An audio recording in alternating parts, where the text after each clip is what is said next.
Shalom saudara-saudari yang terkasih di dalam nama Tuhan. Bagaimana kabar kalian pada hari ini? Tentu baik-baik saja kan? Dan pastinya ada sukacita di dalam kehidupan semua. Seperti biasa, kita pada hari ini akan merenungkan sedikit daripada firman Tuhan. Oleh karena itu, mari kita persiapkan hati dan pikiran kita berdoa. Tuhan yang Maha Baik, kami bersyukur atas kehidupan kami bersyukur atas penyertaan-Mu, dan kiranya Tuhan senantiasa membimbing dan memelihara kami. Pada hari ini kami akan merenungkan sedikit daripada sabda-Mu. Bimbinglah kami dengan Roh Kudus-Mu supaya sabda-Mu menjadi sumber kebaikan di dalam kehidupan kami semuanya. Di dalam nama Tuhan kami Yesus Kristus kami berdoa. Amin. Saudara-saudari yang terkasih di dalam nama Tuhan, tentu kita semua pernah mendengarkan istilah ribut rukun. Nah, biasanya istilah ini kita sampaikan kepada saudara-saudari kita yang akan memulai kehidupan bersama. Selamat menjalani hidup ribut rukun. Padahal, semua orang yang hidup bersama-sama dengan orang-orang yang terkasih pasti akan mengalami ribut rukun di dalam kesehariannya. Katakanlah orang tua dengan anak, saudara, kakak dengan adik, bahkan mungkin kita dengan teman-teman kita dan para sahabat-sahabat kita. Pasti kita pernah mengalami percekcokan, konflik, selisih pendapat, dan lain sebagainya. Tetapi setelah semua proses itu, tidak lama kita menjadi rukun kembali. Kenapa bisa menjadi rukun kembali? Karena ada kasih pengikat di antara kesemuanya itu. Dan kasih itulah yang membuat kita menjadi pribadi yang rukun kembali, belajar nilai-nilai baru dari setiap keributan atau perselisihan yang pernah kita alami.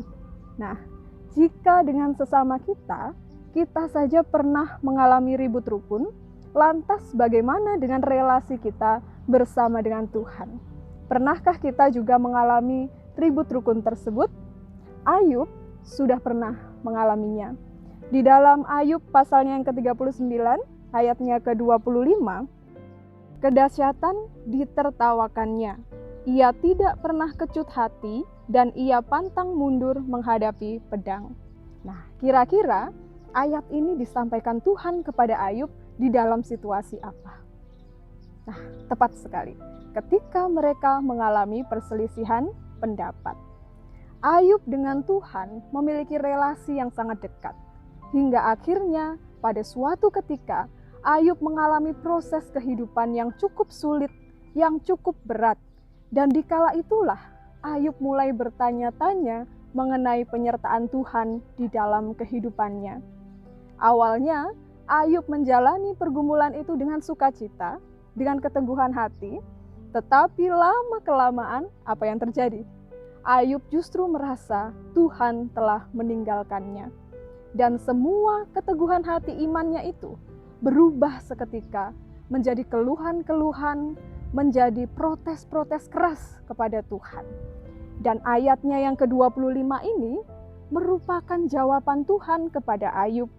Tuhan membandingkan Ayub dengan seekor kuda yang biasanya pergi berperang bersama raja. Kuda saja memiliki keberanian, memiliki keteguhan hati yang luar biasa. Kenapa Ayub sebagai manusia tidak bisa demikian? Nah, setelah mendengar jawaban Tuhan, Ayub yang tadinya mengeluh, Ayub yang tadinya membuat keributan dengan Tuhan, akhirnya rukun kembali. Nah, setelah kita mendengar kisah Ayub, pasti kita menjadi yakin, bukan hanya Ayub yang pernah ribut dengan Tuhan. Sepertinya saya juga pernah ya, pasti begitu. Bahkan mungkin kita juga pernah mengalami perselisihan itu dengan orang-orang terkasih kita, keluarga kita, sahabat-sahabat kita, saudara-saudari kita.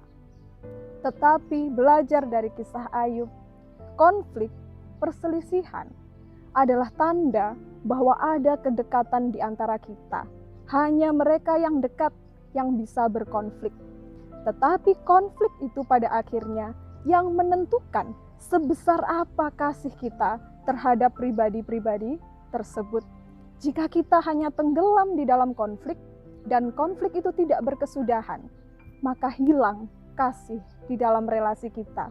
Tetapi ketika kita seperti Ayub dengan Tuhan memiliki kedekatan yang lekat, maka konflik sekeras sehebat apapun pasti akan membawa kita untuk hidup rukun kembali. Adakah di antara kita yang belum berdamai di tengah perselisihan, di tengah konflik yang kita alami? Semoga kisah dari Ayub ini membawa keteguhan hati baru untuk kita jalani. Tuhan memberkati kita semuanya. Amin. Setelah kita merenungkan sedikit daripada firman Tuhan, mari kita mengambil saat teduh. Tuhan Allah Bapa kami percaya kesetiaan-Mu sungguh nyata di dalam kehidupan ini. Demikian juga dengan kasih-Mu yang sempurna.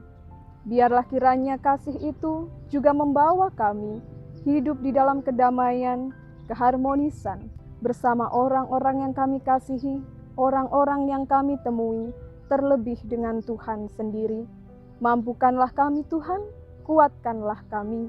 Di dalam nama Tuhan kami Yesus Kristus, kami berdoa. Amin. Saudara-saudari yang terkasih di dalam nama Tuhan, selamat menjalani kehidupan, selamat hidup ribut rukun bersama siapapun yang kita temui. Kiranya kehidupan kita menjadi sumber bahagia bagi sesama. Tuhan memberkati kita semuanya. Sampai jumpa di renungan singkat selanjutnya.